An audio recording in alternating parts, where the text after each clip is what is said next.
नमस्कार विद्यार्थी मित्रांनो, डॉक्टर सुशील स्पॉटलाइट या आपल्या युट्यूब चॅनलवर तुमचं सर्वांचं स्वागत आहे. आणि या लेक्चरमध्ये आपण जाणून घेणार आहोत ई रुपी बद्दल.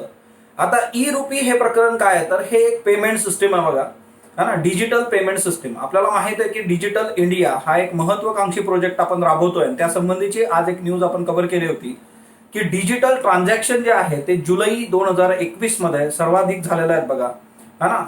6 लाख कोटी रुपयांच्या वर जे आहे डिजिटल ट्रान्झॅक्शन हे जुलै 2021 मध्ये झालेले आहेत. आणि त्याच्यामध्ये आपल्याला ग्रोथ दिसते. मे, जून, जुलै असं हे वाढत जात आहे बघा प्रमाण. आणि त्याच्यासाठीच एक महत्वाचा की इलेक्ट्रॉनिक पेमेंट सिस्टीम जी आहे, डिजिटल पेमेंट सिस्टीम, तर ते ई रुपी आहे बघा. ई रुपी काय आहे म्हणजे आता जस्ट एक एक्झाम्पल, हा ना. तुम्ही एमपीएससी यूपीएससी करत असताना आपलं लायब्ररीमध्ये रिडिंग रूम मध्ये अभ्यास करतात आणि मधूनच मग जरा बोर झालं, संध्याकाळी चहा वगैरे प्यायला जातात. तर तुमचं जे रेग्युलर चहाचं ठिकाण असतं त्याच्यात बऱ्याचदा जे चहावाले, जसं पुण्यामध्ये जे आहे की तुम्हाला टोकन देतात बघा, सुटे पैसे नसले तर. म्हणजे त्या टोकनवर लिहिलेलं असतं की तुमचे त्याच्याकडे उधार असलेले पैसे 2 रुपये असतील, 5 रुपये, 3 रुपये सुट्यांसाठी ते लोक करतात. म्हणजे असे पुठ्ठ्यांवर किंवा प्लास्टिकचे सिक्के असतात बघा, त्याच्यावर लिहून ते देतात. म्हणजे परत तुम्ही आला की ते टोकन त्याला दिलं म्हणजे तेवढं तुमच्या बिलातून पैसे कमी होऊन जातील. ही जी टोकन सिस्टीम आहे यालाच आपण आता ई वाउचर मध्ये आणलं की त्यांनी मोबाईलमध्ये तुम्हाला एक वाउचर पाठवलं बाबा की हे वाउचर आहे आणि याची किंमत 2 रुपये आहे, 3 रुपये आहे, की उद्या तुम्ही गेल्यानंतर त्याला ते दाखवलं तर ते रिडीम होईल आणि तुमच्या पेमेंटमधून तुमचं जे काही बिल आहे तिच्यातून तेवढं ते कमी होऊन जाईल बघा. यालाच ई वाउचर म्हणजे हे जे ई रुपी आहे हे अशाच पद्धतीचं एक ई वाउचर आहे. आता हे डेव्हलप कोणी केलेलं आहे, तर हे डेव्हलप केलेलं आहे बघा national payment corporation of India.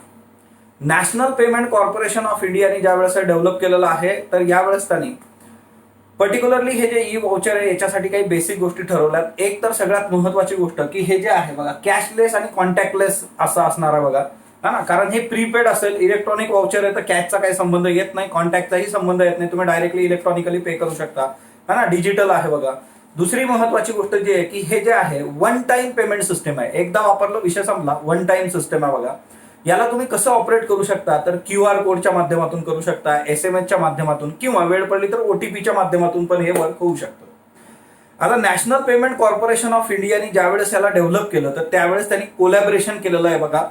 तर या कोलॅबरेशन मध्ये कोण कोण आहे, एक तर याच्याबरोबर जे आहे बघा वित्तीय सेवा विभाग आहे.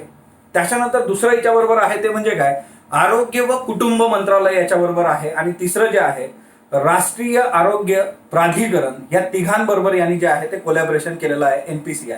आता एकतर हे ई रुपी वाउचर जे आहे हे का काढण्यात आलं, आता सिंपल अशी गोष्ट आहे की सरकारला लाभार्थ्यांना काहीतरी द्यायचं आहे. म्हणजे आता भारतामध्ये वेगवेगळ्या स्कीम गव्हर्नमेंट राबवत असतं, त्या स्कीम मधल्या लाभार्थ्यांना काहीतरी लाभ द्यायचा असतो. मग याच्याकरता कुठलाही मध्यस्थी आता आपल्याला नकोय बघा. एखादी सेवा प्रोव्हाइड करायची आहे म्हणजे फॉर एक्झाम्पल आता हे ई रुपी जे आहे, हे ई वाउचर जे आहे हे कुठं कुठं वापरलं जाऊ शकतं, तर हे खतांच्या अनुदानासाठी वापरलं जाऊ शकतं. हे पर्टिक्युलरली आयुष्यमान भारतसाठी वापरलं जाऊ शकतं, है ना. मदर चाइल्ड वेलफेअर प्रोग्राम्स आहेत त्याच्यासाठी वापरलं जाऊ शकतं. So number of government schemes आहेत की तिथे याचा वापर होऊ शकतो. हे जे ई रुपीचं इलेक्ट्रॉनिक वाउचर असणार आहे हे किती रुपयाचं असेल, तर मॅक्झिमम हे 10,000 रुपयाचं असू शकतं. त्याला लिमिट आहे, 10,000 रुपयाच्या वरती ई वाउचर नसणार आहे. फक्त गव्हर्नमेंट याचा वापर करेल का असं नाही. उद्या जर एखाद्या प्रायव्हेट फर्मला वाटलं की त्यांना आपल्या कामगारांना काहीतरी द्यायचं आहे, गिफ्ट द्यायचं आहे किंवा कुठले लाभ द्यायचे आहे, तर त्या केसमध्ये प्रायव्हेट एंटायटी सुद्धा आपल्या कामगारांसाठी हे ई वाउचर वापरू शकते बघा. आणि ई वाउचरचा फायदा असा आहे की जो काही मध्यस्थी आहे तो मध्यस्थी नसणार आहे. या ई वाउचरचा रुपये काय ना की बाबा त्याचा एक फायदा असा आहे, हे प्रीपेड आहे. प्रीपेड असल्यामुळे काय होतं की एखाद्या वेळेस सगळ्यात मेजर प्रॉब्लेम काय आज की गव्हर्नमेंटनी एखादी सेवा जर दिली लाभार्थ्यांना तर बऱ्याचदा जे सेवा पुरवठादार असतात बघा त्यांचे पैसे अडकलेले असतात, त्यांना वेळेवर ते पैसे काही मिळत नाही.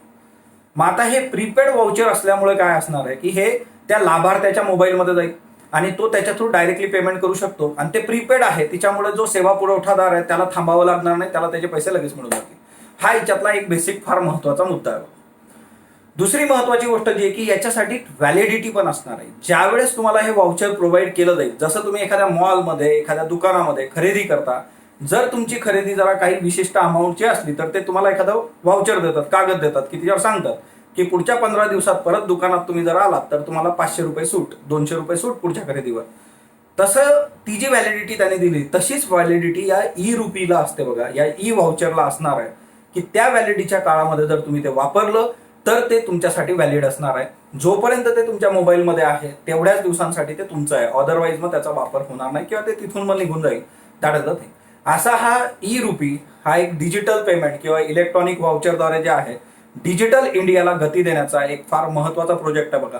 आगामी काळात तुम्हाला याच्यावर प्रश्न विचारले जाऊ शकतात। सो असे महत्वाचे मुद्दे स्पॉटलाइटवर घेऊन है ना नियमितपणे आपण भेटत राहूयात। सो स्पॉटलाइटला लाईक करा, शेअर करा, सबस्क्राईब करा। धन्यवाद विद्यार्थी मित्रांनो।